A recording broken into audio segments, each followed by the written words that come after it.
Hello dear student.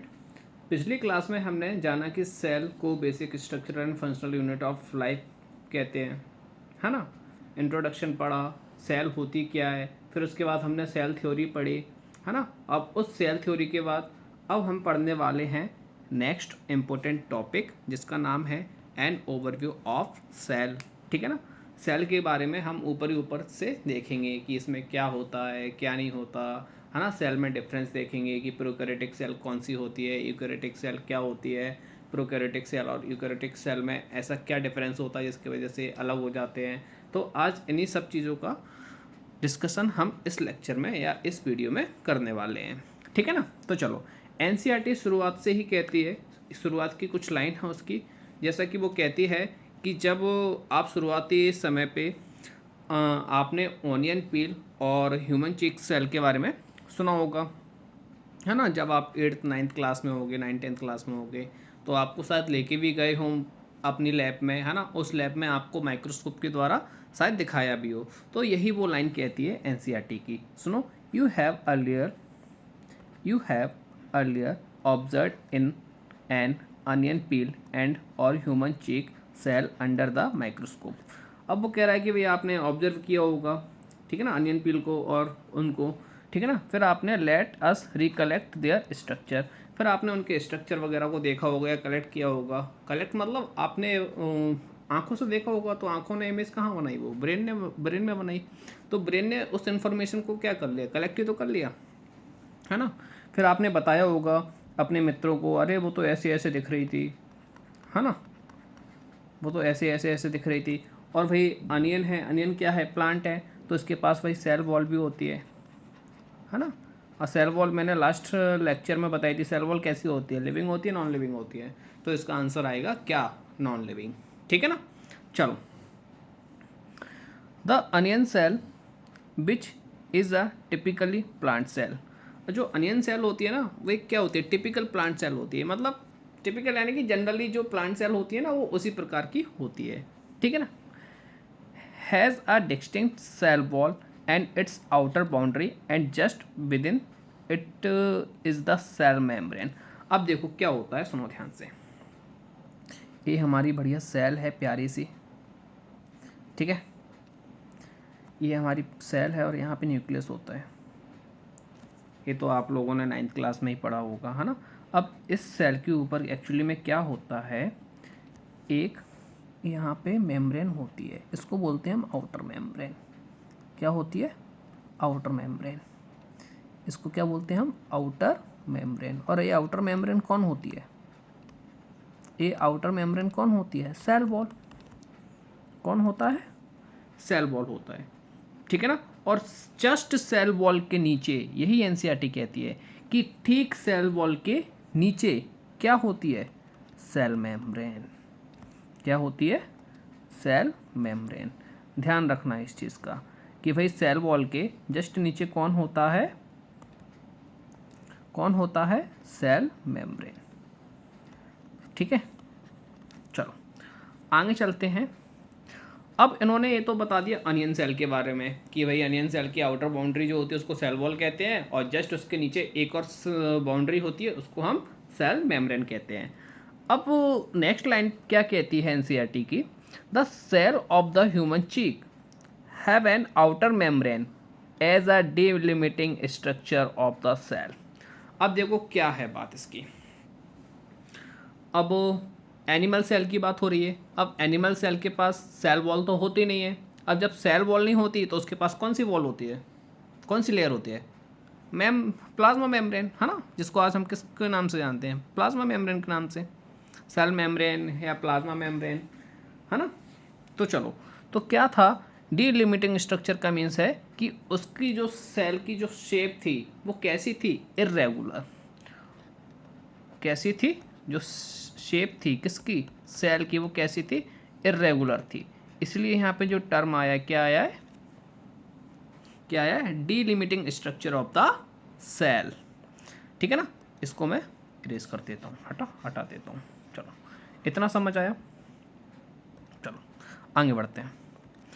फिर वो कह रहा है इनसाइड ईच सेल, हर सेल के अंदर एक डेंस मेम्ब्रेन बाउंड स्ट्रक्चर होता है जिसको हम कहते हैं न्यूक्लियस। क्या कहते हैं उसको हम? न्यूक्लियस। इसको मैं हाईलाइट कर देता हूँ। Inside each cell is a dense membrane bound structure called a nucleus. ठीक है ना? एक डेंस मेम्ब्रेन बाउंड स्ट्रक्चर पाया जाता है सेल के अंदर जिसको हम न्यूक्लियस कहते हैं। ठीक है? दिस न्यूक्लियस, अब ये जो न्यूक्लियस है, अब इस न्यूक्लियस के अंदर कुछ ना कुछ तो होगा, है ना? जैसे अपने यहाँ पे रूम बने होते हैं तो रूम खाली तो रहते नहीं है, कुछ ना कुछ तो होते ही है। ऐसे ही इनके अंदर है। तो इस न्यूक्लियस के अंदर हमको क्या क्या मिलता है, चलिए देखते हैं। Nucleus contain the chromosome. Nucleus क्या करके रखता है? क्रोमोजोम कंटेन करके रखता है ना? जो कि क्या होता है? एक जेनेटिक मटेरियल, है ना? क्या होता है? Genetic material. क्रोमोसोम क्या होते हैं? जेनेटिक मटेरियल तो होते हैं भाई, है ना? चलो, कितने क्रोमोसोम होते हैं ह्यूमन में? चलो, हाउ मैनी क्रोमोसोम, क्वेश्चन है हाउ मैनी क्रोमोसोम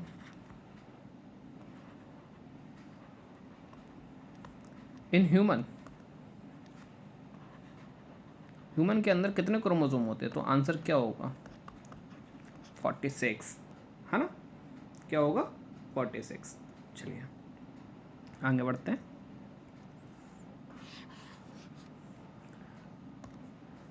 अब सुनो ध्यान से, आगे लाइन के कह रही है NCERT. Cell that have a membrane bound nuclei are called a eukaryotic.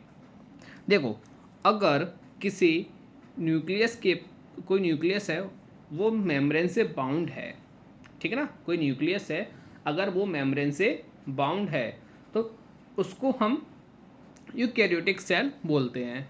अगर कोई न्यूक्लियस मेम्ब्रेन से बाउंड नहीं है तो उसके लिए हम बोलते हैं प्रोकैरियोटिक सेल।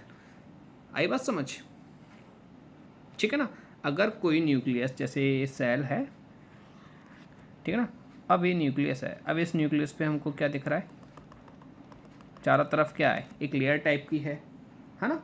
अब ये लेयर दिख रही है, ये जो मेम्ब्रेन दिख रही है, तो ये कौन सी सेल हो गई? यूकैरियोटिक, है ना? और मान के चलो उसके पास कोई सेल ही नहीं है, मतलब मेम्ब्रेन ही नहीं है, ऐसे ऐसे है बस, तो ये कौन सी हो गई? प्रोकैरियोटिक। कौन सी हो गई? प्रोकैरियोटिक। इस चीज़ को ध्यान रखना, यही एनसीईआरटी की लाइन कहती है, इम्पोर्टेंट है।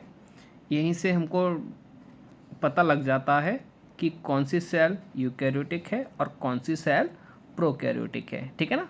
Cell that have a membrane bound nuclei are called a eukaryotic cell, whereas cell that lack membrane bound nucleus are prokaryotic cell. ठीक है भाई सब? चलो आगे चलते हैं। In both the prokaryotic and eukaryotic cell, in both the prokaryotic and eukaryotic cell, a semi-fluid matrix called cytoplasm. अब सुनो ध्यान से, अब देखो दोनों की दोनों सेलें हैं, ठीक है ना? दोनों के दोनों कौन है? सेलें हैं, चाहे यूकैरियोटिक सेल हो चाहे प्रोकैरियोटिक सेल हो। अब इन दोनों के दोनों सेलों के अंदर एक सेमी फ्लूइड मैट्रिक्स पाया जाता है, ठीक है ना? जिसको हम क्या कहते हैं? साइटोप्लाज्म। क्या कहते हैं? साइटोप्लाज्म। ठीक है ना? बहुत से लोग प्रोटोप्लाज्म भी कहते हैं, है ना? प्रोटोप्लाज्म वो प्लांट के वाले केस में आ जाता है, ठीक है ना? जैसे ये सेल है, यहाँ पे न्यूक्लियस है भाई साहब, और यहाँ जो दिख रहा है ना, इसको कहते हैं साइटोप्लाज्म, क्योंकि किसके अंदर है? सेल के अंदर है ना? और कोई न्यूक्लियस के अंदर होगा तो उसके लिए क्या कहेंगे? न्यूक्लियोप्लाज्म। न्यूक्लियोप्लाज्म। ठीक है? चलो आगे बढ़ते हैं, आगे बढ़ते हैं, आगे बढ़ते हैं, आगे बढ़ते हैं। चलो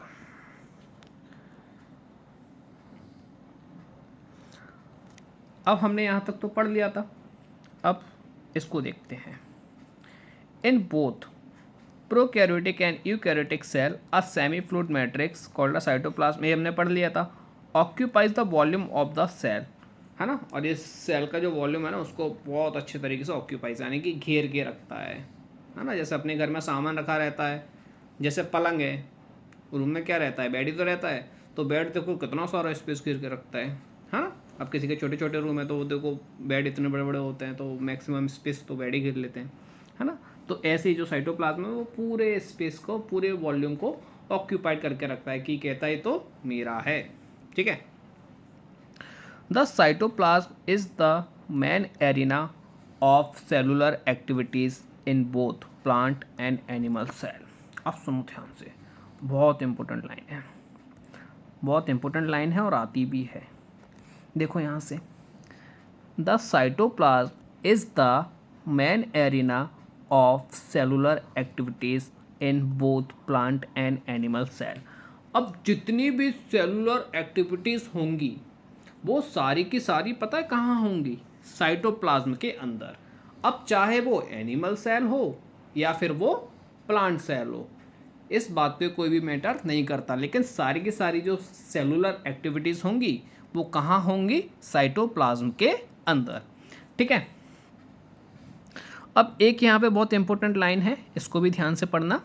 various chemical reactions occur in it to keep the cell in the living state. अब देखो भाई, जितनी भी केमिकल रिएक्शंस हैं ये सब कहाँ होती हैं, सेल्स के अंदर तो होती हैं, लेकिन ये तभी ही होंगी जब सेल कैसी होगी, एक लिविंग स्टेट में होगी। लिविंग स्टेट का मीन्स है कि वो जो सेल है वो कैसी होगी, जिंदा होगी। जब ही ये सारी की सारी चीज़ें हो पाएंगी, जितने भी केमिकल रिएक्शन है तभी पॉसिबल हो पाएंगी वो, ठीक है ना। अगर सेल मरी हुई है तो कोई भी उसके अंदर केमिकल रिएक्शंस नहीं होंगी, ठीक है। चलो आगे बढ़ते हैं। Beside the nucleus, the eukaryotic cell have the other membrane-bound distinct structure called organelles। अब भाई देखो, बात कर रहे हैं यूकैरियोटिक सेल की। अब यूकैरियोटिक सेल में ऐसे कई सारे ऑर्गेनेल्स होते हैं जो मेम्ब्रेन बाउंड होते हैं, जिनको हम क्या कहते हैं, ऑर्गेनेल्स कहते हैं ना। बहुत सारे स्ट्रक्चर होते हैं ऐसे सेल्स के अंदर, बहुत सारे स्ट्रक्चर होते हैं जो मेम्ब्रेन बाउंड होते हैं, और उन मेम्ब्रेन बाउंड स्ट्रक्चरों को हम क्या कहते हैं, ऑर्गेनेल्स कहते हैं। अब ऑर्गेनेल्स में जैसे कौन है हमारा, एंडोप्लाज्मिक रेटिकुलम, है ना। ये दो प्रकार के होते हैं, हम आगे पढ़ेंगे। एक स्मूथ होता है और एक रफ होता है ना। एंडोप्लाज्मिक रेटिकुलम को ER भी बोलते हैं, है ना, ब्रैकेट में लिखा भी उन्होंने। फिर आता है हमारा द गोल्जी कॉम्प्लेक्स, ठीक है ना। लाइसोसोम, लाइसोसोम का एक टॉपिक बनाया था मैंने, वीडियो देख लेना, ठीक है ना। माइटोकॉन्ड्रिया, माइटोकॉन्ड्रिया को क्या कहते हैं, powerhouse of a cell कहते हैं, सबको पता है ना, बचपन से पढ़ते आ रहे हैं, हमने भी यही याद किया था, mitochondria the powerhouse of the cell, ठीक है ना। माइक्रोबॉडीज, वैक्यूल्स, वैक्यूल्स किसके अंदर होती हैं, प्लांट सेल के अंदर होती है ना, उसको भी पढ़ेंगे। लेकिन बात करते हैं किसकी, प्रोकैरियोटिक सेल की। ये तो हमने अभी यूकैरियोटिक की। अब प्रोकैरियोटिक सेल क्या कहती है, सुनो ध्यान से। The prokaryotic cell lack such membrane bound organelles. इनके पास भाई मेम्ब्रेन बाउंड ऑर्गेनेल्स तो होते ही नहीं है, ठीक है ना। प्रोकैरियोटिक सेल के पास मेम्ब्रेन बाउंड ऑर्गेनेल्स नहीं पाए जाते, इस चीज़ का ध्यान रखना, ठीक है ना। एक चीज़ और समझ लो यहाँ पे, जैसे यूकैरियोटिक में तो क्या होता है, माइटोकॉन्ड्रिया होता है ना। यूकैरियोटिक में क्या होता है, माइटोकॉन्ड्रिया होता है। लेकिन प्रोकैरियोटिक की बात करें तो प्रोकैरियोटिक के अंदर उसका काम जो है वो मीसोसोम करता है। कौन करता है, मीसोसोम। इस चीज़ का ध्यान रखना। इसमें मेंशन होगा या नहीं होगा पता नहीं, लेकिन मैंने बता दिया, ठीक है ना। चलो, वैसे तो होगा। चलिए स्टार्ट करते हैं।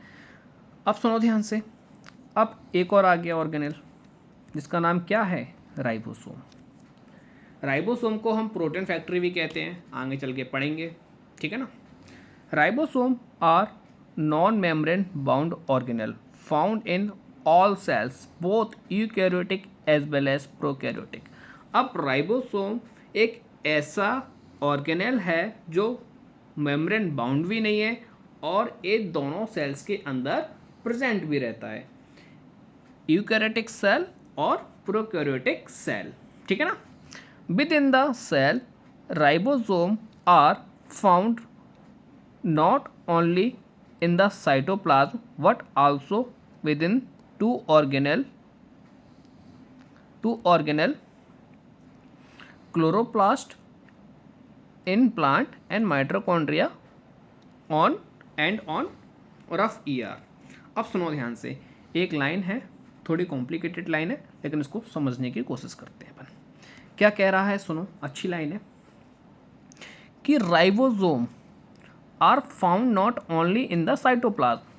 इसका मीन्स ये है कि जो राइबोसोम है वो अकेला साइटोप्लाज्म के अंदर ही नहीं पाया जाता है, what also between two organelles, यहाँ तक पर दो और ऑर्गेनेल में भी पाया जाता है।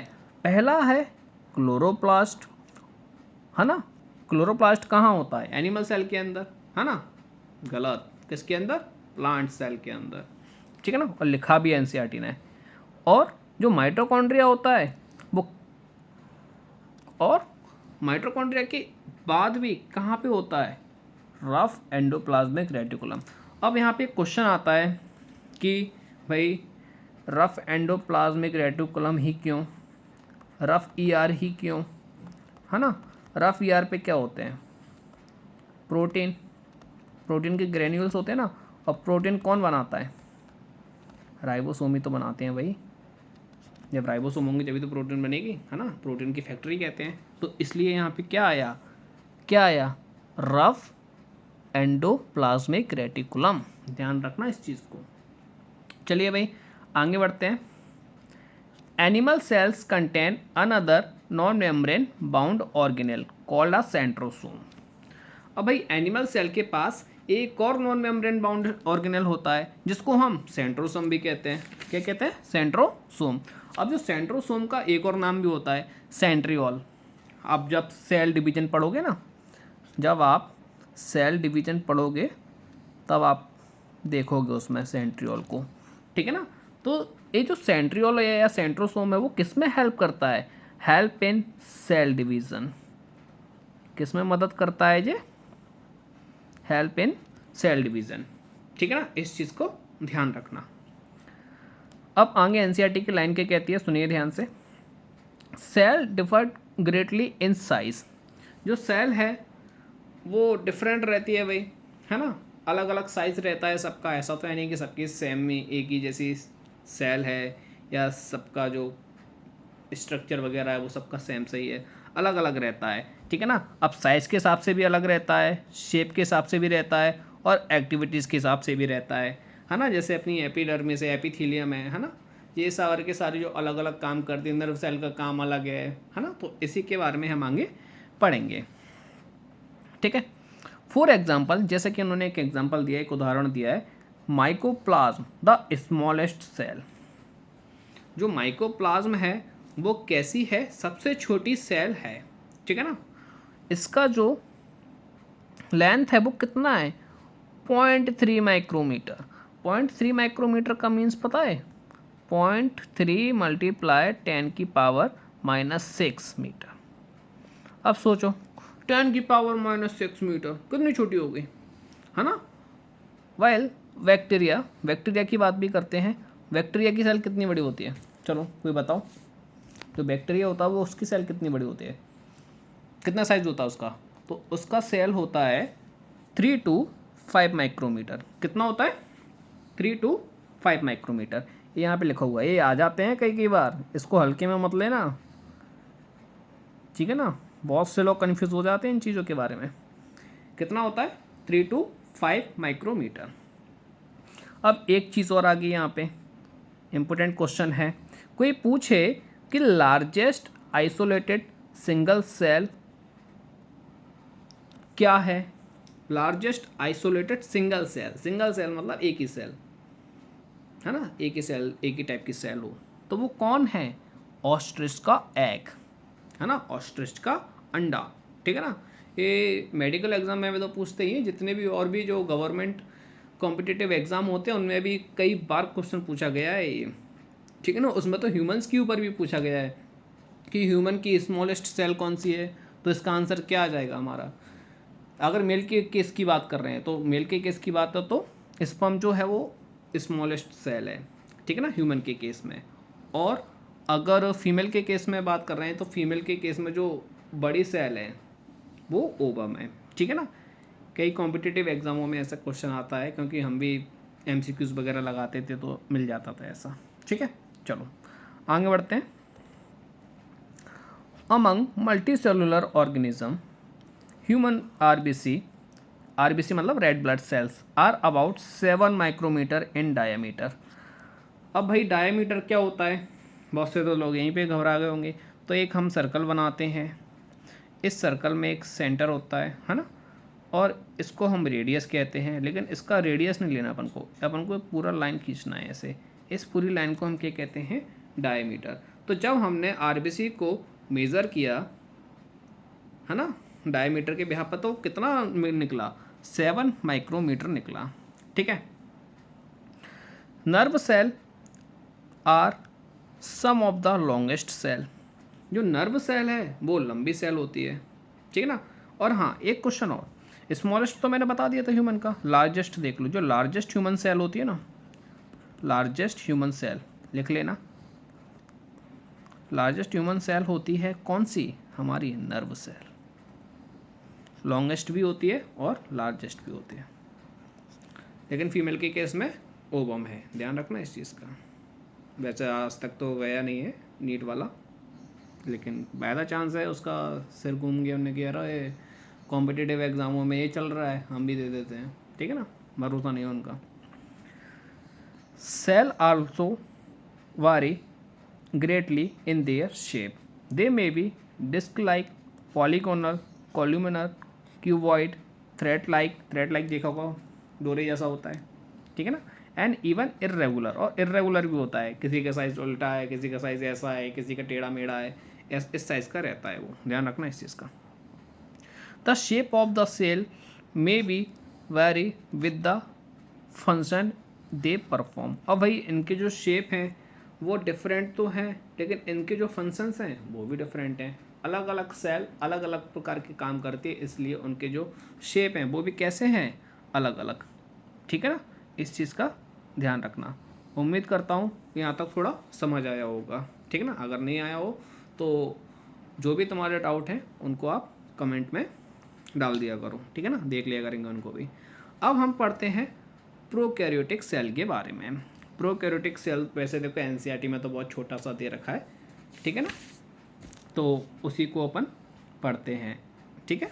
चलो प्रोकैरियोटिक सेल सबको पता है, प्रोकैरियोटिक सेल भाई क्या होती है, जस्ट पीछे पढ़ते ही आ रहे हैं कि प्रोकैरियोटिक सेल वो सेल होती है जिसका जो न्यूक्लियस होता है उसके ऊपर कोई मेम्ब्रेन नहीं पाई जाती, और इसके जो ऑर्गेनेल्स होते हैं उनके ऊपर भी कोई मेम्ब्रेन नहीं पाई जाती। इन्हीं सेलों को हम ऐसी ही सेलों को हम क्या कहते हैं, प्रोकैरियोटिक सेल कहते हैं, ठीक है ना। अब प्रोकैरियोटिक सेल पाई किसके अंदर जाई जाती है ना, ये एक ही चीज़ के अंदर पाई जाती है जिसको कहते हैं बैक्टीरिया। सबको पता है बैक्टीरिया लिविंग होता है, और लिविंग भी वो ऐसा होता है कि वो कहीं भी पाया जाता है, चाहे मिट्टी हो, चाहे ऐसी ऐसी कंडीशन हो जहाँ रहना भी दुर्लभ हो जाता है किसी का, वहाँ पे भी पाया जाता है ये बैक्टीरिया, ठीक है ना। तो एनसीईआरटी क्या कहती है, सुनो ध्यान से। The prokaryotic cell are represented by bacteria. जो प्रोकैरियोटिक सेल्स हैं वो रिप्रेजेंट कर रही हैं किसके द्वारा, बैक्टीरिया के द्वारा, ब्लू ग्रीन एल्गी के द्वारा। अब बहुत से लोग बोलेंगे अरे सर ये तो ब्लू ग्रीन एल्गी है, ये तो बैक्टीरिया है ही नहीं है। भाई ये क्या है, ये बैक्टीरिया ही है, ये परफॉर्म करता है एल्गी की तरह, इसलिए इसका नाम रख दिया है ब्लू ग्रीन एल्गी, ठीक है ना। माइकोप्लाज्म जस्ट अपन पीछे पढ़ते ही आ रहे हैं, सबसे छोटी सेल होती है ना। And PPLO pleuro pneumonia like organism, वही फुल फॉर्म याद कर लेना, इसका पूछा जाता है कई बार कि पीपीएलओ का फुल फॉर्म बताओ भाई, तो क्या है, प्लूरो निमोनिया लाइक ऑर्गेनिज्म, ठीक है। They are generally smaller and multiply more rapidly than the eukaryotic cell. अब भाई इनके पास एक कला है ना, एक स्किल है। अब वो स्किल क्या है कि ये इनका जब सेल डिवीज़न होता है तो जो यूकैरियोटिक सेल होती है ना उससे कई गुना ज़्यादा जल्दी कर लेती हैं, ठीक है ना। इस चीज़ का ध्यान रखना। दे में वारी greatly in shape and size. देखो भाई सेल हैं, पीछे भी पढ़ते आए हैं अपन कि भाई जो सेल है उनके शेप अलग होते हैं, उनके साइज़ अलग होते हैं, है ना, उसी भी यहाँ पर वो अपना काम को परफॉर्म करते हैं। ठीक है, तो चलो पढ़ते हैं। जैसे कुछ बैक्टीरिया हैं, जैसे शेप के ऊपर दे रहे हैं, जैसे बैसिलस। बैसिलस भाई साहब हैं जो कि कैसे हैं, रॉड लाइक, है ना। कोकस है, कोकस कैसे होते हैं, स्फेरिकल। ठीक है ना। विब्रियो, विब्रियो कैसे होते हैं, कॉमा वाले। ध्यान रखना मैचिंग आ जाती है यहाँ से, इंपॉर्टेंट है ये। और स्पाइरलम, स्पाइरलम कैसा होता है, स्पाइरल। ठीक है ना, मैचिंग से क्वेश्चन पूछ सकता है वो यहाँ से, तो इसलिए बहुत इंपॉर्टेंट है। हल्के में मत ले लेना भाई इस चैप्टर को, 8-9 क्वेश्चन आते हैं डायरेक्ट। ठीक है ना। चलो अब पढ़ते हैं आगे। The organization of the eukaryotic cell is fundamentally similar even though prokaryotic exhibit wide variety of a shape and functions. All एक सेकेंड आगे बढ़ते हैं, एक सेकेंड इसको जूम कर लें यार।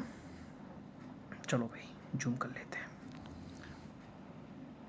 सुनो ध्यान से, चलो पढ़ो। क्या लिखा हुआ था कि all prokaryotic have a cell wall. जितने भी प्रोकैरियोट्स होते हैं उनके पास क्या होते हैं, सेल वॉल होते हैं, है ना। Surrounding the cell membrane except in mycoplasma. देखो माइकोप्लाज्म के पास क्या होता है, सेल वॉल होता ही नहीं है। ठीक है ना। प्रोकैरियोटिक के पास सेल वॉल तो होती है और उसको सेल मेम्ब्रेन को क्या करके रखती है, सराउंड भी करके रखती है, यानी कि उसके चारों ओर रहती भी है, लेकिन माइकोप्लाज्म को छोड़कर। अरे बात समझो, माइकोप्लाज्म क्या था, अभी हमने पढ़ा था, स्मॉलेस्ट सेल होती है ना। कितना साइज था उसका, बताओ भाई, साइज कितना था, 0.3 माइक्रोमीटर, यानी कि 0.3 × 10⁻⁻6 मीटर। 1 माइक्रोमीटर इक्वल टू होता है 10⁻⁻6 मीटर। ठीक है ना, ध्यान रख लेना, ये आने चाहिए कन्वर्जन। काफ़ी लोग चटक जाते हैं इन कन्वर्जनों के चक्कर में, ध्यान रखना। अब सुनो ध्यान से। The semi fluid matrix filling the cell is the cytoplasm. अब भाई इस प्रोकैरियोटिक सेल के अंदर सेमी फ्लूइड मैट्रिक्स भी पाया जाता है, जिसको हम क्या कहते हैं, साइटोप्लाज्म कहते हैं। एनसीईआरटी ने वही लाइन दोबारा से रिपीट कर दी है, वो हमने पीछे ही पढ़ ली थी कि भाई एक सेमी फ्लूइड मैट्रिक्स पाया जाता है ना, बहुत, और वो चाहे कोई भी सेल हो सब में पाया जाता है। ठीक है ना, और वो मैक्सिमम और जो स्पेस है वो पूरा ऑक्यूपाई करके रखता है। ठीक है ना, ये हमने पीछे डिस्कस कर लिया था। ये भी पढ़ा था हमने कि भाई जो प्रोकैरियोटिक सेल होती है उनके पास नो वेल डिफाइंड न्यूक्लियस होता है ना, मतलब इतना अच्छा न्यूक्लियस होता ही नहीं है। वेल डिफाइंड मतलब कि उसको सेपरेट करे पूरा, है ना, ऐसा कहाँ था उसके पास, न्यूक्लियस के पास तो मेम्ब्रेन ही नहीं थी, तो इसलिए क्या आया, no well defined nucleus. The genetic material is basically naked. इनका जो जेनेटिक मटेरियल होता है वो कैसे होता है, नेक्ड होता है, not enveloped bye nuclear membrane. और न्यूक्लियर मेम्ब्रेन वगैरह होती नहीं है ना एनवेलप वगैरह कुछ नहीं है होता इनका, ऐसे रहते हैं ये। ठीक है ना, इसलिए अलग है। In addition to the genomic DNA the single chromosome circular DNA, many bacteria have a smaller circular DNA outside the genomic DNA. अब क्या होता है, देखो ये जो बैक्टीरिया सेल होती है ना, इनके पास कुछ एक्स्ट्रा में डीएनए होते हैं। जब आप लोग पढ़ोगे ना, जब बायोटेक्नोलॉजी पढ़ोगे, बायोटेक पढ़ोगे इसमें क्लास 12th में, तो उसमें सारा का सारा जो काम होता है ना वो प्लाज्मेट का होता है। प्लाज्मेट एज अ वेक्टर, है ना, एक तरह का बोल सकते हैं कि किसी को बिठाना है उसके ऊपर, और जो प्लाज्मेट है वो उसको ले जाने का काम करता है, और जहाँ पे उसको जाना होता है वो उसको वहाँ पे छोड़ देता है। ठीक है ना, तो जब हम बायोटेक पढ़ेंगे ना तब हम इसको डिस्कस करेंगे। ठीक है ना, अभी तो तुम लोग 11th में हो, कुछ लोग नीट की भी तैयारी कर रहे होगे, तो उसको आगे हम पढ़ लेंगे। ठीक है। These smaller DNA are called a plasmid. ये जो एक्स्ट्रा सर्कुलर डीएनए है ना अलग से, उसको हम क्या कहते हैं, प्लाज्मिड कहते हैं। ऐसे से रहता है, इस टाइप से, इस टाइप से रहता है वो, ठीक है ना।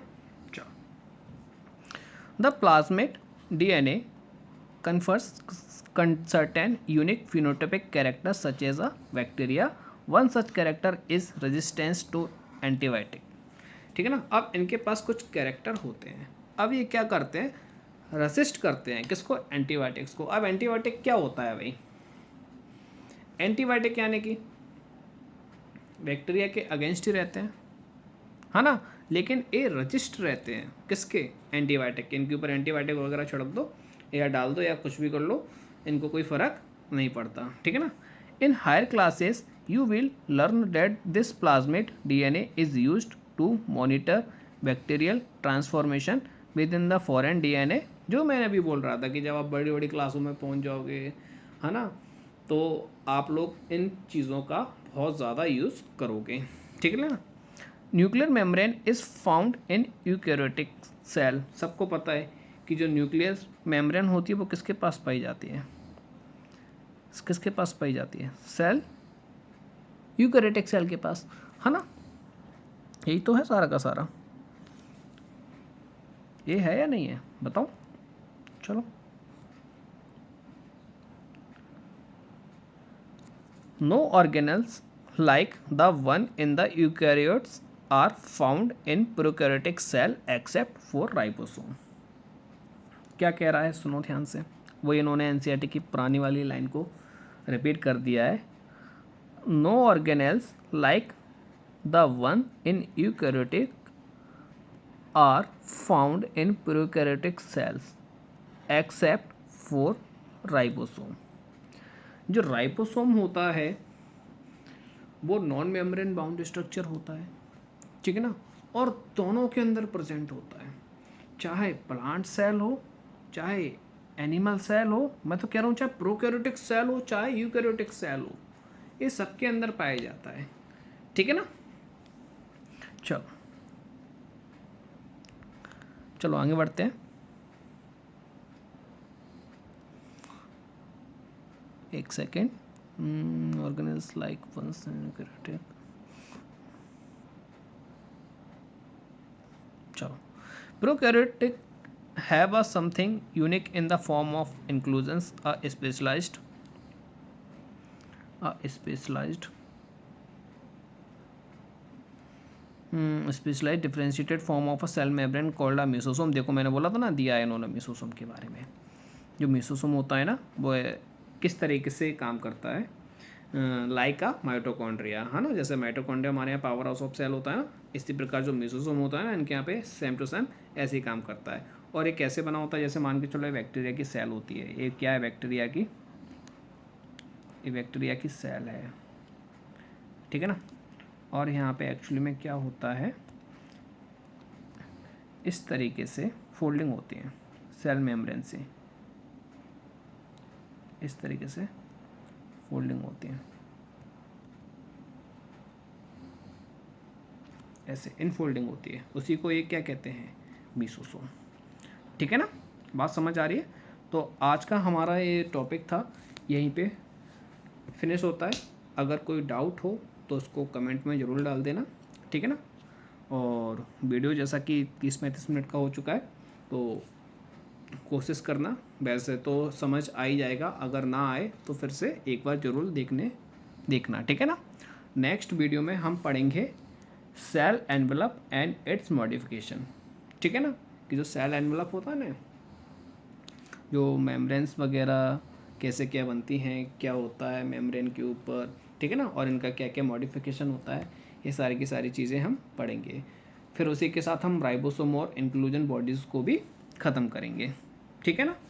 चलिए भाई, थैंक यू। अगर चीज़ें पसंद आए, वीडियो पसंद आए या समझ आए तो चैनल को सब्सक्राइब करना है और साथ में वीडियो को लाइक भी करना है, ठीक है। Thank you.